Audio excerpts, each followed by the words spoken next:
Welcome to Not a Great Whisperer podcast. This is your host, Katie Ray. I am joined with the serial marketer, Felecia, today. I love that you explained yourself as that. That's why I had to say that. I've known Felecia from like our IT job, not a big deal, whatever, blah. We're going to talk about other stuff today. We're going to have some fun. Thank you for joining. You're welcome. Thank you for having me. Have you been on a podcast before? I have not. Yes. Okay. This is my first time. Woo-hoo. Well, let's talk about your blog. That was totally new to me. I didn't know you had it. Tell me how that started. Secret. I got a secret. Yes. Tell me your secret. Well, I have a diverse background. As you said, I'm a serial marketer, and I try to take that everywhere I go in my life.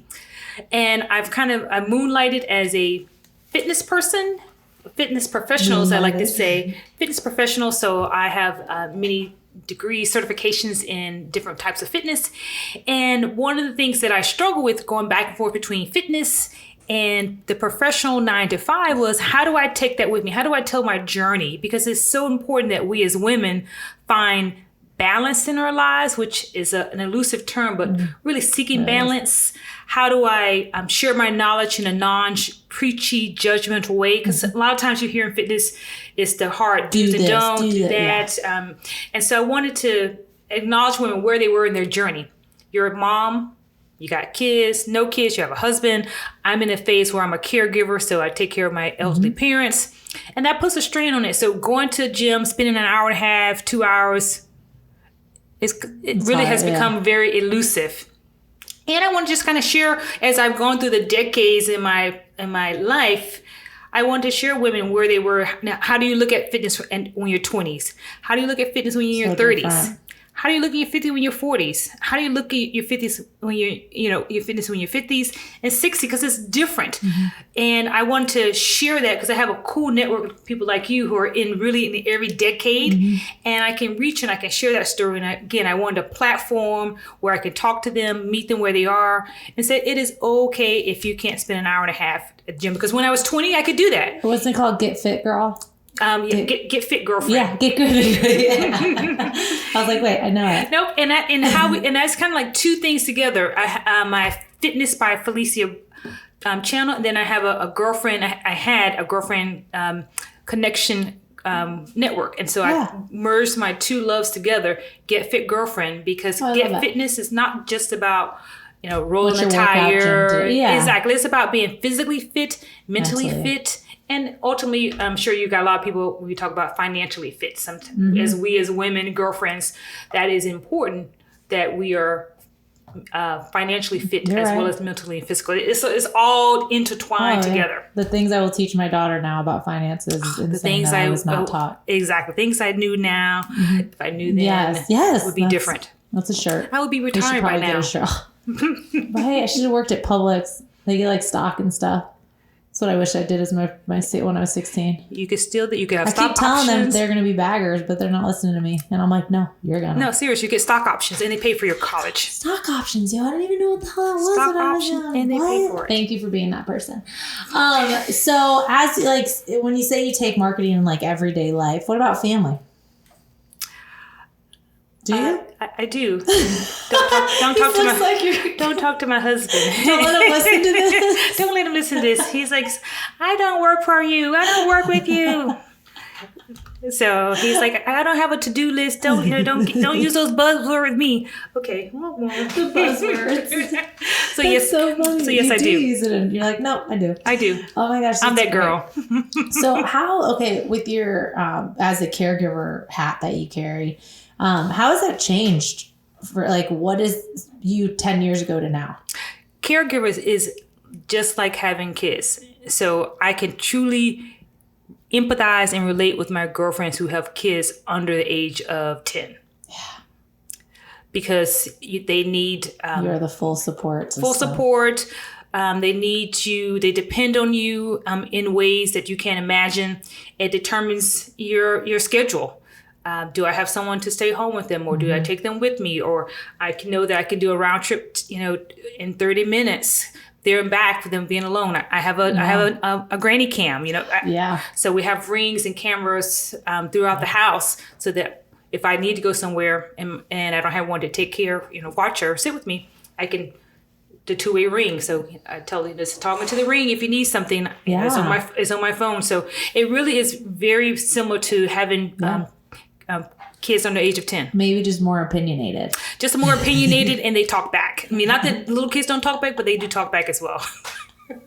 So, not that you don't extremely love your mom, but mentally that has to take a little bit of a strain because their whole life, it's under your responsibility. Yes. How were you able to kind of stay kind of like decompress during the day from working, taking care of someone? Like, how are you able to kind of unwind? Just like, every mom, you have your good days and your bad days. There's days where you're like, yes, I'm killing it. And you think things, oh my God. I am not killing it. I am not killing it. But I mean, having that support structure is really important. My husband is fantastic. So we share responsibility and we tag team. And, and days where I know that I, just at my limit, then we go for I go for a walk, or we get in the car and we go and drive somewhere so that she can have interaction outside of me. Mm-hmm. So there's days where I was like, if I could just have a glass of wine, but I can't do that because it's only 2:00 and I'm still working. Yeah, no, actually, but you can. We won't judge you. We're not judgmental. So with the blog, what type of topics do you tackle? We tackle various things, nutrition. So we always talk about movement. Nutrition is so important, and really mental fitness, stability. One of the things I talk about moving from the chair to the gym. And one of the things that I found, as you talked about, my mom coming to live with us, was it really impacted my gym time or workout time. So, because gym is relative, gym could be anywhere you want it to be, but sitting all day and then, just being mentally exhausted, and I would lay down and, it became a cycle. Every day became a cycle. I'm thinking, I'm not doing moving. this. I'm not moving like I said. I'm not moving, 2 pounds here, 5 pounds here, 10 pounds here. Before you know, you're like, oh my God, where did this weight come from?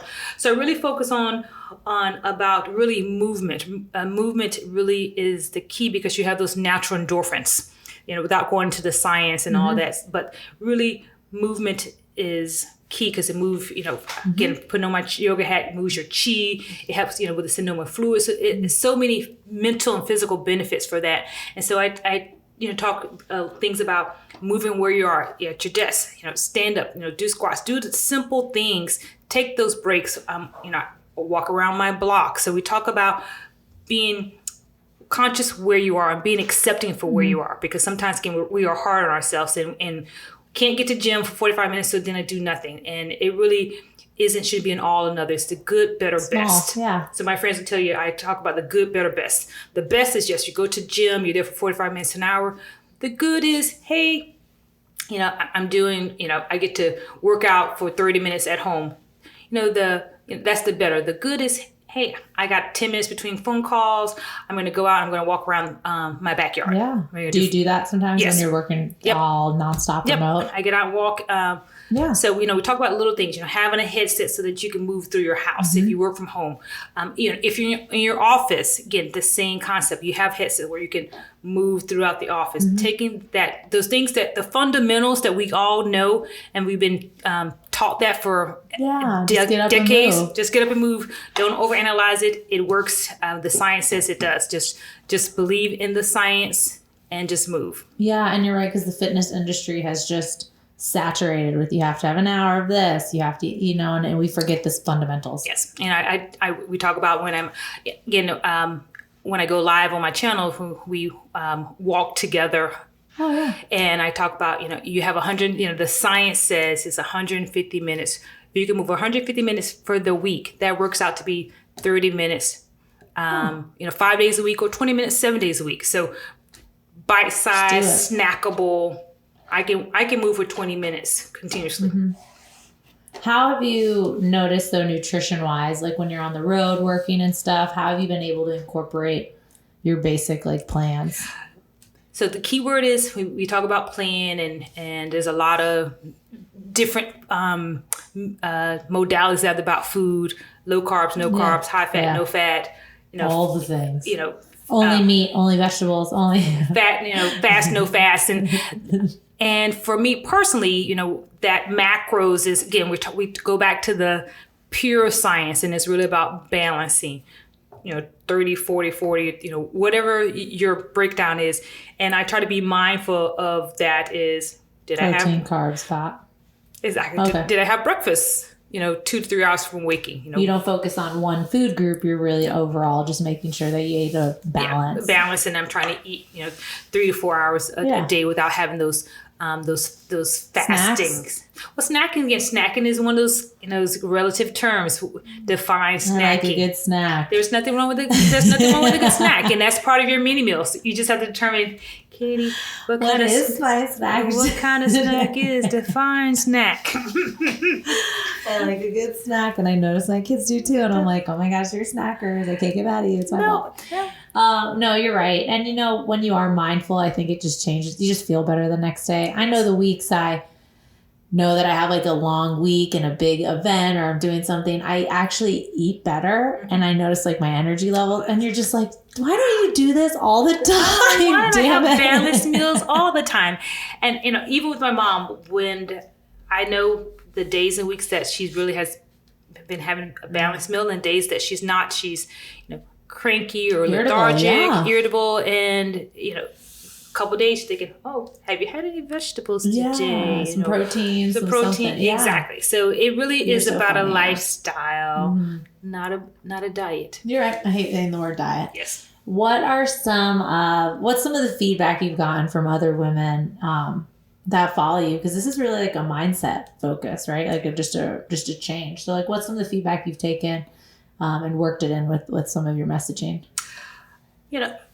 I have things called, Be Fit program, and it's the people who were with me when I was training and teaching full time, when I was a full time career, and they still follow me, and they understand the principle because I was never an extremist.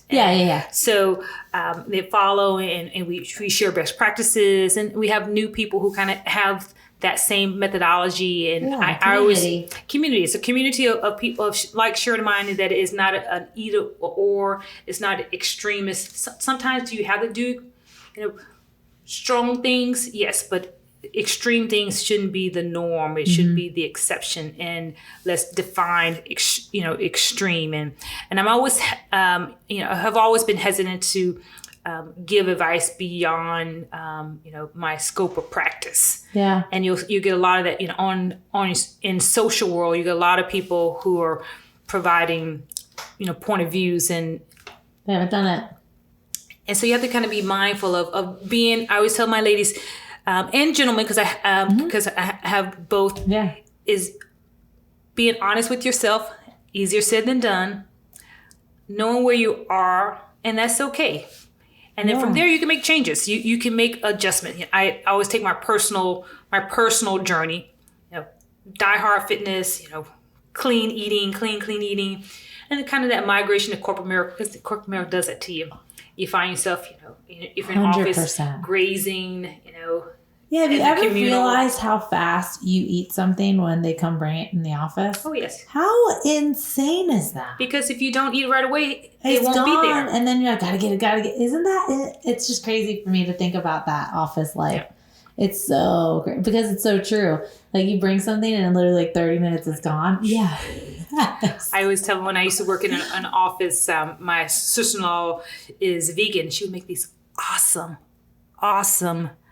banana vegan nut bread. I mean, muffins. Yeah, they were so fantastic. And I would bring them into the office, and I would put them at my desk, and people would come by, and I would go to the bathroom, and it would be like one left. Oh. And they would love them, but I brought them because it was communal, because I already had my secret stash at home. So the office was shared, and they're like, "Oh my God, Felecia, we love those. Can I get another one?" I was like, "Oh, sure. You want another vegan?" Banana. My friend, they will freak out. They're like, "Vegan, what? Vegan." I was like, "No, it's too late now because you're 2 muffins in." So it's over. You're vegan now. It's over. It's over. They're like, "Okay, well, when you're still gonna make more?" I was like, "But you just said you don't. You're not a vegan." But I don't want this. They're vegan. Exactly. So it's that whole. I know we're so afraid to try new things too. People are always just like stuck to their ways of like, "No, I have to eat my chicken and rice today." And you're like, oh, or you can try something new. It's okay. It's chicken and rice. It's okay. I Just do love chicken throw and some rice, throw some veggies in there. Throw a little bit. Get your balance in. Throw some chickpeas in there. What's some of your goals for people with this blog? Like, what do you want them to learn? What do I want them? Yeah. I want them to learn that it is okay to be where you are. Like what season you're in, you mean? Whatever, yes. Is or okay. Whatever nutrition path you're on. That's whatever. It's okay to be where you are in that season. Acknowledge that and then grow from there. Because sometimes we get stuck in the seasons where we were. You know, myself, Yeah. So. Do you ever have guilty days where you've gone out and done stuff and you have to get out of that mindset?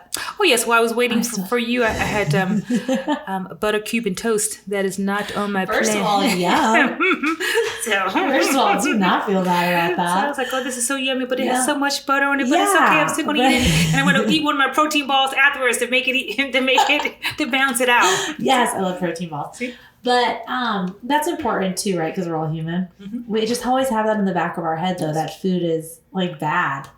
I try to teach my kids because sometimes they'll see me. I'm like, oh, I shouldn't have had those 4 cookies.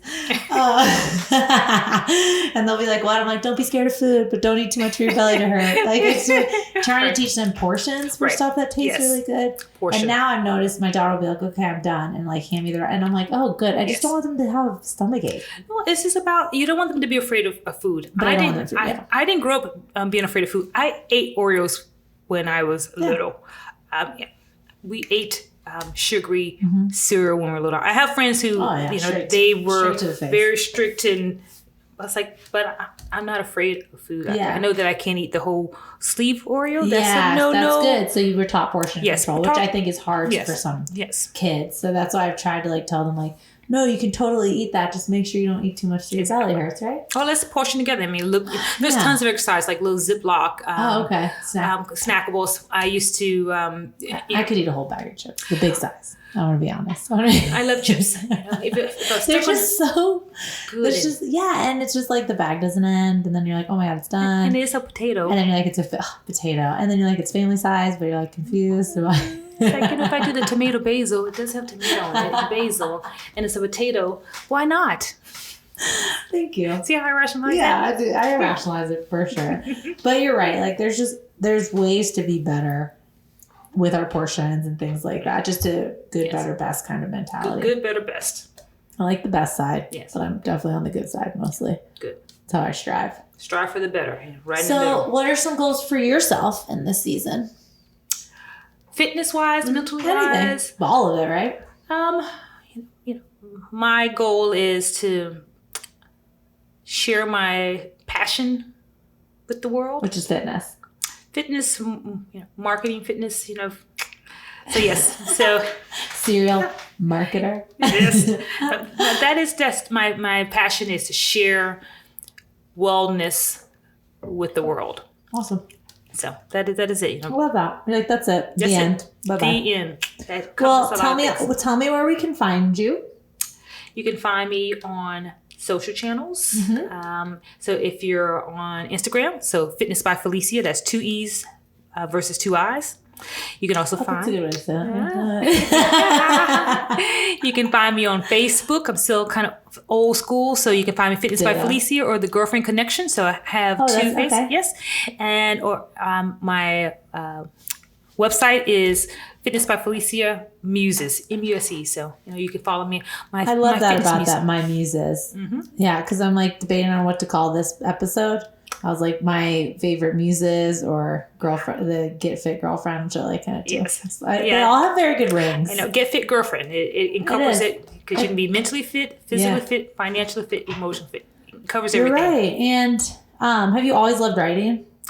I always say that, and I always joke, a serial marketer, that's all I ever wanted to do was marketing. And so love conceptualizing, love looking at the big picture. Mm-hmm. Writing is important. Is a part of the big picture. Writing is part of the big picture. How do you tell the story? Mm-hmm. So when I talk about marketing, how do we convey our message to the world? Mm-hmm. And Girlfriend, Connection or, Get Fit Girlfriend is a way that I can convey my story. I can market to my girlfriends. And that's how we started. Writing is part of it. Writing is part of it. Yep. All right. I like that. Hey, I like that. Education. Thank you for educating me on that. You're welcome. You can find Felecia at Not a Great Whisperer podcast page, katyray.com. We are at BK Creative Studio in Ybor. Thanks for making it today. Thank you, BK Creative. Yay. All right,